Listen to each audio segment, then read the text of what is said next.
Now that you've learned how to create and use emulators to run Android apps, it's time to talk about how to use a real Android device. But before that, you may ask yourself why we need either the emulators and real Android devices. The idea behind of using emulators is that apps can work differently on every kind of Android device. And as there are thousands of different Android devices in all shapes and sizes, it's not practical for you to buy all of these devices to test on. So instead, we can use emulators. But why we need a real Android device? Well, testing on real devices will bring you benefits beyond emulators. Emulators have their place and are always useful, but they can't fully emulate the hardware. Also, testing on a real device gives you a real environment with real conditions like location, motion, illumination, network, weather, etc. So it's your duty as a developer to specify when an emulator is suitable and when it's better to use a real device. Besides using emulators and real devices, there is also another solution to test an app on a wide variety of devices. It's cloud-based testing. The idea is that companies like bitbar.com is equipped with hundreds or thousands of real Android devices that are placed in their server rooms. Then you can upload your apps to their servers and test on these real devices. This solution is beyond our discussion. Let's go back to the main topic. Let's talk about how we can run an app on a real Android device. To do so, we have to do these steps. First of all, and before you connect your Android device to the computer, you need to install Google USB driver. This step is for Windows users. If you're developing on a macOS or Linux, you don't need to install the Google USB driver. You can download and install the Google USB driver from this link, or you can use SDK Manager.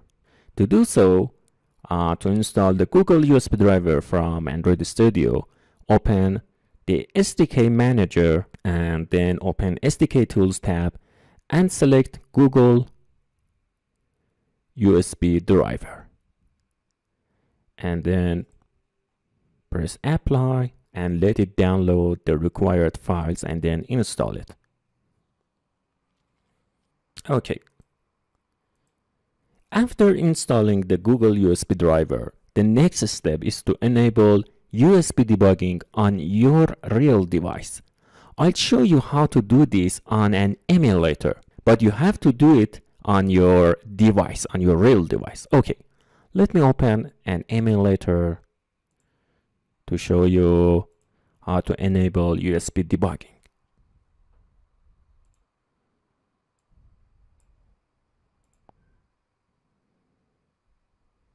Okay, in your real device, go to the settings and scroll down until you find about or system and then about. The name can vary from device to device. In this screen, there must be an option that is called developer options. But on Android 4.2 and higher, the developers option is hidden by default. It's hidden for security reasons. To show it, scroll down to find build number and touch it 7 times.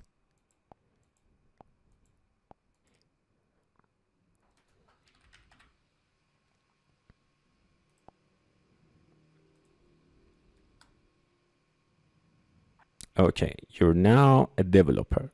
Congratulations. After that, return to the previous screen. Okay, now developer options is not hidden anymore. So tap to enter the screen like this and make sure USB debugging is enabled in this screen. Okay. Now if I try to run the app and open this window, after connecting the device by using a USB cable to my computer,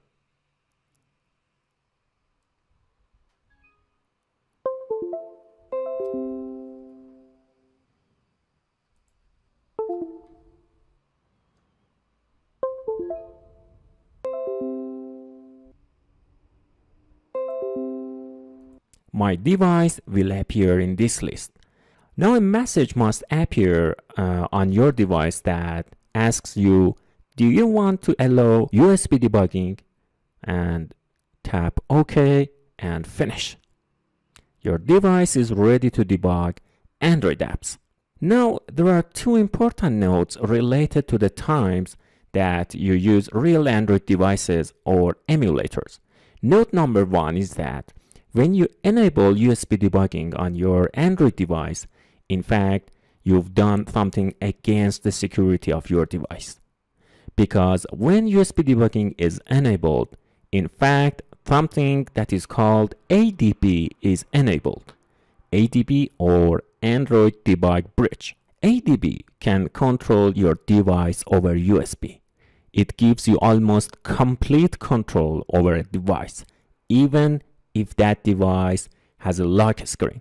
For example, you can install or uninstall apps, or you can edit files or copy them back and forth. Above all, you can run shell commands on the device. This is the reason that developer options is hidden by default. This prevents you accidentally activating USB debugging. And note number two is that if I open the build.gradle file here,